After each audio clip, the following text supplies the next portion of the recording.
أعوذ بالله من الشيطان الرجيم بسم الله الرحمن الرحيم ضرب لكم مثلا من أنفسكم هل لكم مما ملكت أيمانكم من شركاء فيما رزقناكم فأنتم فيه سواء تخافونهم كخيفتكم أنفسكم كذلك نفصل الآيات لقوم يعقلون۔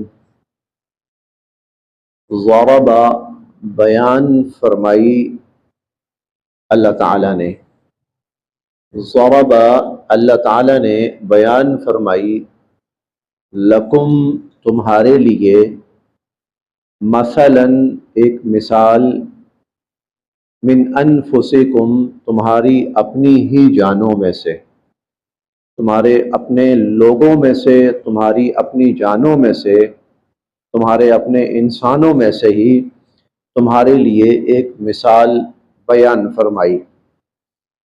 حل کیا، لکم ہیں تمہارے، حل لکم کیا ہیں تمہارے، مما ان میں سے جو، ملکت ایمانکم جن کے تمہارے ہاتھ مالک ہیں، جن کے تمہارے ہاتھ مالک ہیں، اور ہاتھ مالک ہونے سے مراد ہوتا ہے ماتحت۔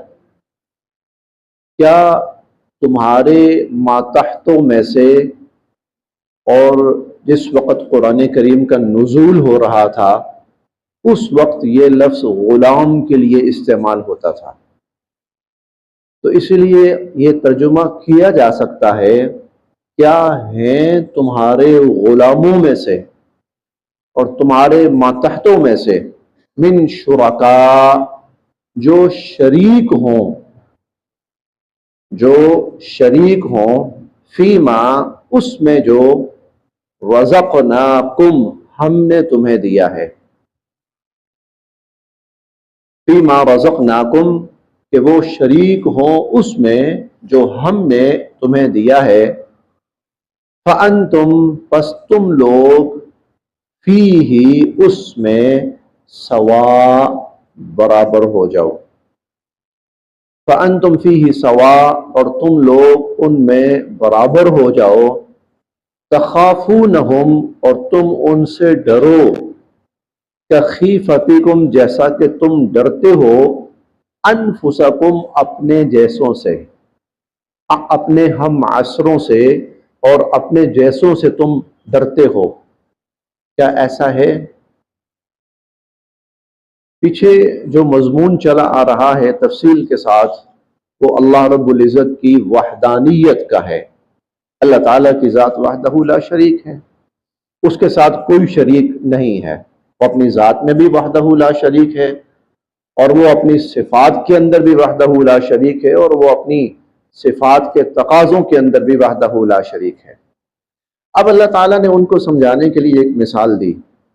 مثال یہ ہے کہ دیکھو تمہارے غلام ہوتے ہیں، ملازم بھی کہہ سکتے ہیں آج کل کی اصطلاح میں، تمہارے ملازم، تمہارے غلام۔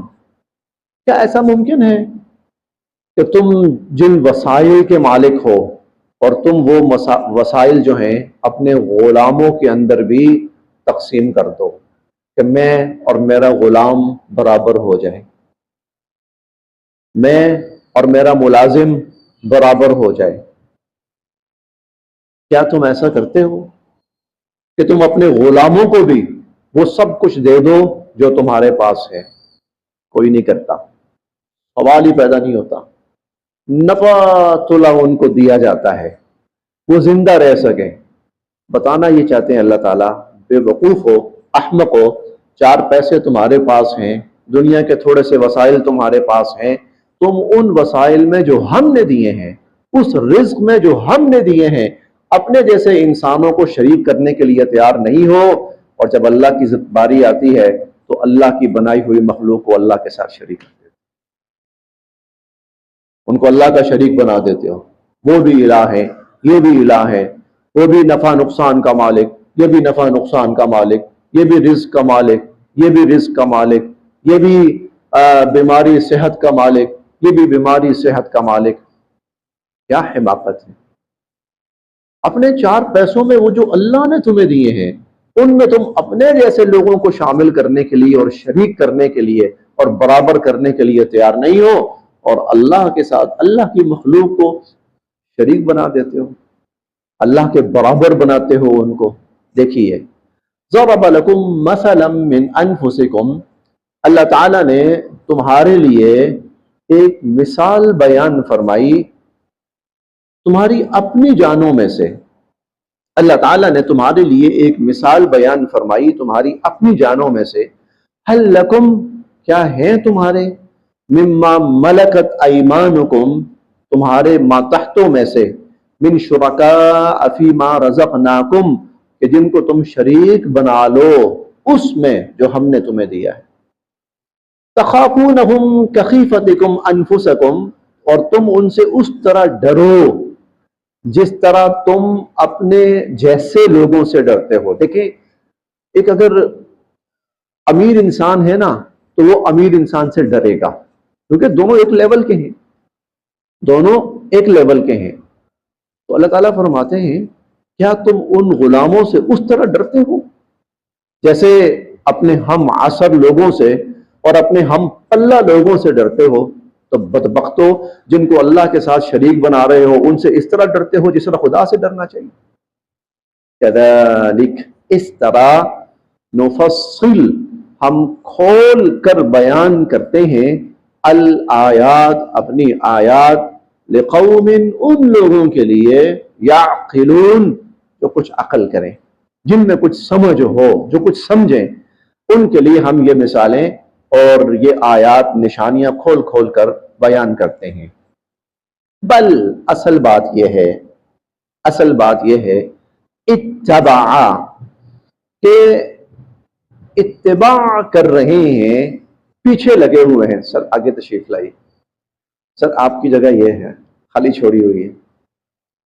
اتبع، بل اتبع، بلکہ پیچھے لگے ہوئے ہیں، الذین ظلموا، یہ ظالم پیچھے لگے ہوئے ہیں، اہواءہم، اپنی خواہشات کے. یہ ظالم اپنی خواہشات کے پیچھے لگے ہوئے ہیں، بغیر علم، اور وہ بھی جہالت کے بنا پر. اب یہ اہواء کیا ہے جو اللہ تعالیٰ کا لفظ ہے نا، اس کو فوکس کرنا ہے. بلکہ یہ ظالم اپنی اہواء کے پیچھے لگے ہوئے ہیں. اہواء کیا ہے؟ اس کے لیے قرآن کریم میں کئی جگہ ون کا لفظ بھی آتا ہے، وا اور نون. یعنی کسی کے ذہن میں ایک غلط فہمی پیدا ہوئی اور اس نے اپنی غلط فہمی دوسرے سے شیئر کی، دوسرا بھی اس کی غلط فہمی میں اس کے ساتھ شامل ہو گیا. کرتے کرتے کرتے کرتے کوئی 10 20 40 50 100 1000 لاکھ 2 لاکھ بندہ ہو گیا جو ایک غلط فہمی پر متفق ہو گیا اور اس کو دین بنا لیا اور اس کے پیچھے چل پڑے. بل اتبع الذین ظلموا اہواءہم، یہ ظالم اپنی خواہشات کے پیچھے لگے ہوئے ہیں، بغیر علم، جہالت کی بنا پر، لا علمی کی بنا پر، جہالت کی بنا پر. ومن یہدی، پھر کون ہدایت دے سکتا ہے، من اضل اللہ، جس کو اللہ گمراہ کر دے. فمن یہدی من اضل اللہ، جسے اللہ گمراہ کر دے اسے کون ہدایت دے سکتا ہے. وما، اور نہیں ہے، لہم، ایسے لوگوں کے لیے، من ناصرین، کوئی مدد کرنے والا. وما لہم من ناصرین، اور ایسے لوگوں کی کوئی مدد کرنے والا نہیں ہے. اچھا، اب جس کو اللہ گمراہ کر دے اسے کون ہدایت دے سکتا ہے؟ یہاں ذہن میں آتا ہے اللہ تعالیٰ کو تو ہدایت دینی چاہیے نا، اللہ تعالیٰ کو گمراہ تو نہیں کرنا چاہیے. اللہ تعالیٰ کی ذات تو الہادی ہے، ہدایت دینے والا. تو پھر اللہ کیوں گمراہ کرتے ہیں؟ بات یہ نہیں کہ اللہ گمراہ کرتے ہیں، بات یہ ہوتی ہے اللہ پاک کسی شخص کے سامنے ہدایت کے سارے دروازے کھولتے ہیں ہر طرح سے. وحی کا نزول، نبی کی ذات، معجزات کا ظہور، اور ان کے دل تک گواہی دے دیتے ہیں کہ یہ سچ ہے. معاملہ یہاں تک پہنچ جاتا ہے، ان کے دل تک اس بات کو ماننے کے لیے مانتے ہیں ہے سچ ہے. اس امت کا سب سے بڑا بدبخت ابو جہل تھا. ابو جہل بھی تھا، اخنس بن شریق بھی تھا، اور بھی تھے. ایک طرف حضور صلی اللہ علیہ وسلم کے بدترین مخالف تھے، اور دوسری طرف راتوں کو نا جب حضور علیہ الصلوۃ والسلام قیام اللیل کے اندر، تہجد میں قیام اللیل میں قرآن پڑھتے تھے نا، تو دوسری طرف یہ راتوں کو چھپ کے حضور کا قرآن بھی سنتے تھے. قرآن سنتے تھے اور مانتے ہیں کہ واقعاً یہ اس کا مقابلہ ہمارے بس کی بات نہیں، اور یہ سچ ہے. لیکن پھر بھی اپنی کسی ضد اور ہٹ دھرمی پر جب وہ اتر آتے ہیں کہ نہیں ہم نے نہیں ماننا. اس کی بہت بڑی مثال وہ حضور علیہ الصلوۃ والسلام کی ایک اہلیہ ہیں، حضرت صفیہ رضی اللہ تعالی عنہا. وہ اسلام سے قبل یہودی مذہب سے تھی، پھر اسلام قبول کیا، حضور علیہ الصلوۃ والسلام کی زوجیت میں آئی. ان کے والد و چچا یہ دونوں یہود کے بہت بڑے علماء میں سے تھے. جب سنا کہ مدینہ منورہ میں اس طرح ایک صاحب ہیں اور وہ نبوت کا دعویٰ کر رہے ہیں، تو یہ آئے. ملاقات ہوئی حضور علیہ الصلوۃ والسلام سے، انہوں نے سوال جواب کیے، تسلی کی. باہر نکلے تو حضرت صفیہ کے جو چچا ہیں وہ پوچھتے ہیں، حی بن اخطب اس کا نام تھا، کہ حی بتاؤ کیا پایا تم نے، کیا لگا تمہیں؟ اس نے کہا 100% وہی ہیں جن کا ہمیں انتظار تھا. وہ جو نبی منتظر تھے اور نبی آخر الزمان تھے 100% وہی ہیں. تو وہ چچا کہنے لگا پھر کیا خیال ہے؟